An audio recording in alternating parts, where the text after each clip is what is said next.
Stress management. जिंदगी में बार बार मसाइल और मसाइब आते हैं। ऐसा हर मर्द और औरत के साथ पेश आता है। इससे किस तरह कामयाबी से निपटा जाए, इसका जवाब कुरान की सूरह नंबर 2 की एक आयत में मिलता है। इसका तर्जुमा यह है, और हम तुमको आजमाएंगे डर और भूख से और मालों और जानों और फलों की कमी से, और साबित कदम रहने वालों को खुशखबरी दे दो जिनका हाल ये है कि जब उनको कोई मुसीबत पहुंचती है तो वो कहते हैं हम अल्लाह के लिए हैं और हम उसी की तरफ लौटने वाले हैं। अल बकरा 155-156। मसाइल और मसाइब के वक्त कोई शख्स ज़हनी तनाव का शिकार क्यों होता है? इसका सबब यह है कि वो उसको एक ऐसी चीज समझता है जिसको ना होना चाहिए था। आदमी अगर ये समझ ले कि जो कुछ पेश आया है वो खुद फितरत के कानून के तहत पेश आया है, तो वो कभी ज़हनी तनाव का शिकार ना हो। मसलन अगर आंधी और बारिश आए तो वो भी इंसान के लिए मसला पैदा करती है, मगर आंधी और बारिश के वक्त आदमी ज़हनी तनाव का शिकार नहीं होता। वो इसको फितरत के कानून के तहत होने वाला वाक़या समझता है और मोतदिल अंदाज में इसका सामना करता है। यही मामला जिंदगी के मसाइल और मसाइब का भी है।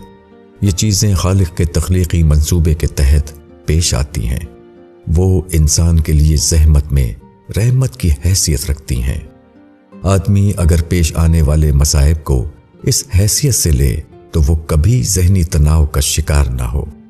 मसाइब या मसाइल का सामना करने के 2 तरीके हैं, एक सब्र का तरीका और दूसरा बेसब्री का तरीका। बेसब्री का तरीका दूसरे लफ्ज़ों में मनफी रद्द अमल का तरीका है। इसके बरक्स सब्र का तरीका मस्बत रद्द अमल का तरीका। ज़हनी तनाव हमेशा बेसब्री का नतीजा होता है। इसके मुकाबले में सब्र का तरीका आदमी को ज़हनी तनाव का शिकार होने से बचा लेता है। इस दुनिया में हर आदमी कानून खुदावंदी बिलफा से दीगर कानून फितरत के ताबे है। वो अपने आगाज में भी इस कानून के मातहत है और अपने आखिर में भी इसी कानून के मातहत।